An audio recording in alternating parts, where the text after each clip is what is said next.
Nini ndakaita kuti vana yetu vaite mari yangu stiro na nhasi ndiri kuida. Mari yandiri kuda vakabvisa 1,500 pa 10,000.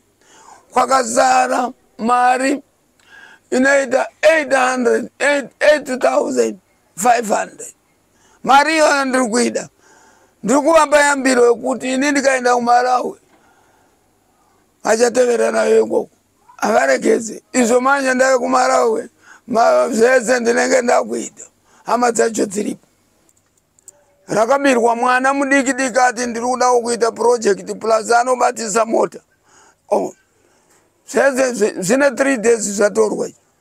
Saka munhu akatora goridhe uyu ngaashinge.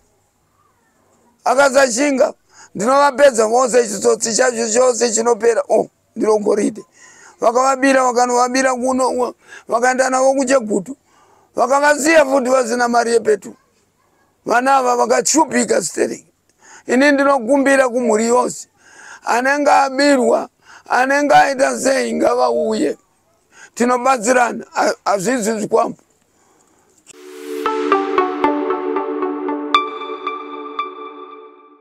Makadii mhuri yeZimbabwe, nhasi tabuda takananga kuchitungwiza kumusha weZengeza uko kuna sekuru Kafera vane nyaya yakabuda mazuva apfuura pamusoro penyaya yekuti kune makastoma avo 2 avo akashaika netsaona zvichinzi vakafa vachinge vane chikwereti chasekuru Kafera. Tinoziva nyaya yakatendera mapepanhau zvichinzi sekuru Kafera vakasvika vakatora mari yemufi mushure mekunge paita dambudziko rekuti mufi akanga ave kutadza kukwana mubhokisi. Saka tataridza tipinde mudare rasekuru Kafera avo vanga takamirwa nemakastoma avo kuti tinzwe kuti nyaya iyi yakafamba sei uyezve chii chakaitika, dambudziko rakanga riri papi, uyezve ndeapi matanho achagona kutorwa neava vasara vapenyu dzinova hama dzevafi vanoti Edi nemudzimai wake. Regedzai tipinde mudare tinzwe sekuru Kafera vachitaura nyaya yezvizere kuti zvakambofamba sei uyezve zvingaitwe sei nhasi. Ngatipinde mudare tinzwe kuti zviri kufamba sei. Sekuru, ine nyaya yange iri kunetsa yaitotwa kuti tisvika pano nhasi yaitwa kuti inini vheni nditanga kuziva kuti kune anonzi sekuru Kafera, then I had to come kuti ndizvinzwire nekuzvionerawo ndega. So mungakwanisa here kuti tsanangurira in short kuti chii chakaitika pana Freddy uyo ainge ari customer yenyu? Aiwa pamusoro iyi inini Edi yanga iri customer yangu. Shaireti ndiye mukadzi wake akatanga kuti vazive pani. Vamwe vanhu vose vanga vasingapazivi. Murume wacho anga asingapazivi. Kuzouya kwemukadzi wacho akatanga achiwinga zvekubasa. Anga ari kuArmy. Saka auya kuzvekubasa ndomba akazoona vamwe vanhu panzvimbo. Izvi tauya kuzodi kuzoromba. Vabvunzana basa hanzi nyaya yandanzwa panzvimbo ndoyandiri kuti yandiri kuda. Ndobva vaenda kumba vadzoka nemurume wacho. Ndatanga kuvagadzirira zvinhu zvangu zvandanga ndichivagadzirira. Vakati ivo isusu sekuru tinoda kuti tipfume titenge imba yedu, titenge makombi 5 a6 kana hata izvo zvishoma chiuyai kunotigadzira. Vakatakura mari inoita 1,500 vakauya nayo. Ndikatanga kuvagadzirira zvinhu zvavo. Ndichigadzira zvinhu zvavo inini ndinopa munhu 5 months kuti iwewe chamwari ukaenda nemishonga ukapedza 5 months wave nemari chidzoka. Edi vakangoita 2 months chete vakadzoka kuno vakati sekuru onai zvataita izvi. Vachiverenga mari yavo muno. Ndikati ndaiona muzukuru. Handina kumboti ndipe yangu. Ndikati sekuru takwenda. Vachienda vachinotenga garimoto yavo diki. Vachidzoka zvikanzionai tave nemota yakanaka. Iyi kombi tave nayo. Hata aiwa zvina mhosva. vadaro ndikati kwa iwewe zvino wona kamwedzi yedu yasara mishoma kochauya sei kuzobhadhara hanzi ndiri kujoinisa ndakuenda kunohota zvinhu zvandiri kuda ndouya ndokudi ndokupai mari zvakaenda azodzoka futi zvanzi tarisa imwe mari ati alright komari aramba manje pasina mazuva aive abva pano ashamwari inoona ndiri kuda kuenda rwendo ndikuenda kuMalawi chiende pauchi mari kana wandipa mari chairo yawandipa nozondipa imwe ndadzoka zvanzi tinouya sekuru andono zvino zvinoitika pazvinhu zvedu izvi mukatora zvinhu zvedu muno matora kutora kwawaita madhete acho atinenge tataurirana akanonoka uzouya unogona kuzongopindawo pane zvimwe zvinhu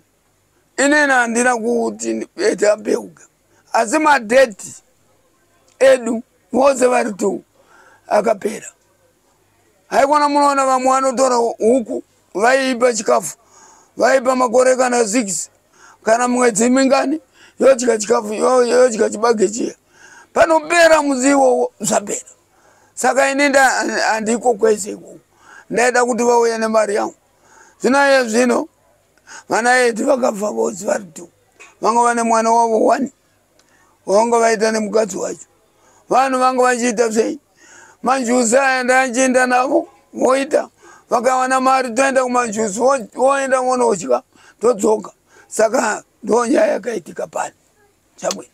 Alright sekuru agedzeni bhukudzisai masure mataura imimi mukati Edi amusi makaita kuti aite accident amusi mamoraisa saka maura kuti zvinhu zvakanga atora ndo zvanuka zvichimushisa kunze nhasi azonzi atisiya nemudzimai wake. Aiwa kutisiya kwavakazoita zvechokwadi mari handibvumi kureva 4 time 5 time ndikangoreva mari ya 5 time 4 time zvinenge zvaipa saka ndomba kazopinda munana nezvinhu kana iwo musi chaiwo wokuti vanhu ava vakuindiswa kunovigwa maminimini anenge achiuya ikoko zvinenge zvichibva muno mabhokisi aida kuramba kukwana zvese vakudii maminimini mari iyaendamenda taura iya zvakurwisa wokuti waiwo wakuenda nemari yedu inda saka hapana chakaipa inini ndinofunga kuti zvinhu izvi kuzouraiwa kwakaitwa naMwari ndiMwari inini muzvinhu zvangu zvakamutungamirira chete kuti tauya kuzoreva chikwereti hausi kuda nacho chabwino. Alright so nyaya yaEdi haisi nyaya yekutanga pakunzwa kunzi kuna sekuru vakanga vabetsera customer yavo ikazwanikwa izonzi yafa. I think earlier this year pane imwe yemusikana ainzi Chenai futi akazwanikwa achizonzi Chenai atisiya saka imimi sevabatsiri sana sekuru vanowanikwa vachipa vanhu upfumi anti munozowanikwa imimi muchida kubhadharwa munozowanikwa muchida mari yenyu saka imimi murimi munonzani munenge mune midzi yemari yese imimi sekuru kafira right now iko noti ndakandoda mari munokwanisa kundiitisa anti imimi amukwanise here kuti nemidzi yenyu mungozvigadzirira mari yenyu imimi inomirira kuti iyi mari ndiya sekuru kafira zvekuti even customer ikazouya ichida mari amuzodi kuzobhadharwa. Aiwa ine naikona unono masvika pani ine zvinhu zvangu ndinazvo dzimba dzangu ndine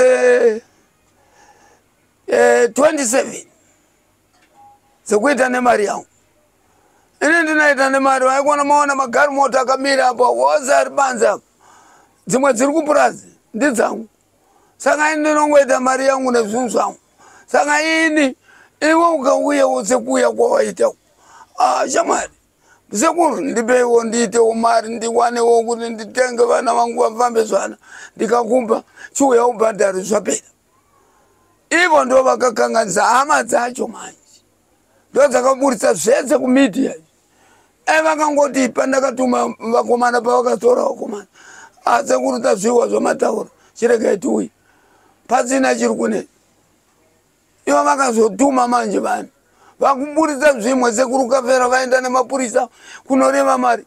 Ndinganoreva mari panhamo nemapurisa. Kwamauya nemapurisa chauya. Mapurisa enyika ino angazvibvume izvo. Kuti handei munotora mari aikona vanosunga. Tengatave matsotsi. Inini ndakaita kuti vana yetu vaite mari. Mari yangu stiro nanhasi ndiri kuida. Mari yandiri kuda vakabvisa 1,500 pa 10,000. Kwakazara mari inoita 8,500. Mari iyo yandiri kuida. Ndiri kuvapa yambiro yekuti ini ndikaenda kuMalawi achatevera nayo ikoko. Avarekeze. Izvo manje ndave kuMalawi. Zvese ndinenge ndakuita. Hama dzacho dziripo. Alright sekuru, since imimi unonzi akauya kudare kwenyu ndiEddie and Eddie uyu nhasi hapo. Saka mari iyi muri kuida kubva kunani? Ndakuida kuhama dzacho. Vana Eddie vangu vane maproperty avo. Andakabvisa inini mari ndichivapa. Kana zvisipo zvinhu zvavo zviripo ngavatengesi vandipe mari yavo. Votengesa, vondipa mari. Zvapera. Okay. Ndaida since tichiona kuti sekuru munoshanda ne vano vezinata nemunomu. Tiri kuona kuti matambudziko akadai ari kuitika. Mubvunzo wangu wari wekuti hakuna here vanokwanisa kuuya voita kana sekunge munyai pakati penyu nehama kana vanhu vachinge paita hapana here ingaa zambuko ringaa pakati penyu nevanhu avo kuti tanetsana toaendesa kuti unoziva kuti kana munhu akabirwa anoenda kumapurisa kana akadiwa zvobva zvagadziswa. Hamuna here matanho hamunawo ekuti kana paita dambudziko munokwanisa kubatsirana nevanhu vavo? Chokwadi ipapo ndopo pazuva wose pandanga chibvunzwa neveningi. Iwewe ndiwe munhu wokutanga ndipa mubvunzo. Musi waivigwa vana Eddie vezinata vakafona. Sekuru chiregai vanhu vambonovigwa. Kana vapedza kuvigwa munouya. Ndikati chiregai ndivasungunure vaini. Vakanoviga vadzoka. Nhasi vana Eddie vari pasi. Mazuva acho atowanda. Inini kana varivo vanoenda kunotaura kuzinata kumapurisa handidi. Ndinoona kuzinata kuofisi dzedu. Vonotaura ikoko tanetsana nasekuru Kafera. Tiri kutadza kuwirana. Ndatakumbira kuti vatiitirewo zvakati. Ndinohwisisa. Asi mari yebasa randakaita ndiri kuida. Okay, asi sekuru imimi semunhu ane vana akabereka kwa semunhu ane moyo. Hamuwaniko here muchikwanisa kuvaregera nekuti mhuri iko zvinezvi yarasirwa navanhu vaviri. Ende muramba muchiti muri kuda mari, hamukwanisi kuvaregerera here? Inini kurasikirwa kwavaita uku paitofanirwa kutopa vanhu vakatowanda. Vainoviga chavaifanirwa kupeuka. Dai ndisina kusungunura. Pane vamwe vakatopeuka futi ipapa parufu pavo vasina kufa. Saka apa ina handikwanise kuregerera nekuti mishonga ika tinoita nevamwe vangu vana sekuru. Saka ivo ngavangowisa chero mari yavauyisa havo mondipa. Ndichisungunura hangu zvinhu zvacho zviende. Ndirege kunetsana navo. Alright. Mataura imi muchiti ngavachingounza chero mari yavainayo. Saka muri kuti iko nosvira kwaive vane 1,000 na 2,000 amuchada like balance yaisange yasara. Maungoda chero shoma. Vakauya nemari 2,000 ishoma. Nekuti inenge yakanyaya vongoyawo neimwe yotsarawo zvayo imwe. Kukazarawo kana 1,000 pazvinhu zvavo zvanaka. Ndotora hangu iripo ndosiyana navo ndovasiya. Hakuzi kutanga. Hakuzi kutanga kau. Pane vamwe mazita avo handifani kurega kuataura. Ndinoona yarara zvangu. Munza ndakatuma munhu kumhuri yekwaGirimbo. Kunana baba vacho vakati tive chechi but pabeuka vanhu 2. Umwe wacho futi akabeuka nemota. vose vakapera. Saka inena handidi kana watora zvinhu kuno dzora uye pano ndikugadzirire zvipere. Alright, Sekuru, mungawa here mune mashoko amungada kupa kune vachange vakatarisa avo vachazoda kuzouya kuti muvabetsere nini? Chokwadi. Ini chikumbiro chandinoda kuvanhu vanouya pano kuti ndivagadzirire mishonga kana yekurapa kana kenza kana chii. Zvimwe ndizvekurapa, zvimwe ndizvekuti vanenge vatizwawo nevakadzi varume vatatiza mumba toda kuti vadzoke nembavha dzinenge dzabira vanhu. Haikona muri kuona iri goridhe rakabirwa mwana mudiki diki ati ndiri kuda kuita project plus anobatisa mota. Zvine 3 days zvatorwa. Saka munhu akatora goridhe uyu ngaashinge. Akasashinga ndinovapedza vose, chitsotsi chacho chose chinopera. Ndiro goridhe. Vakavabira vakanovabira kuno vakaenda navo kuchegutu vakavasiya futi vasina mari yepetu. Vana ava vakashupika stereki. Ini ndinokumbira kumhuri yose anenge abirwa anenge aita sei ngavauye tinobatsirana. Hazvisi zvikwambo. Zvikwambo zvinodiwa nemunhu anozvida. Plus ini handitorise zvikwambo, ndinoita casting yekuroma mari ichibuda. Ndo zvatinoda. Chabwino. Tinotenda Sekuru nenguva yamatipa uyezve nemhinduro yamatipa nekuti tatingori nesaidi rimwe chete. Tinotenda nekutaura kwamaita tinotenda.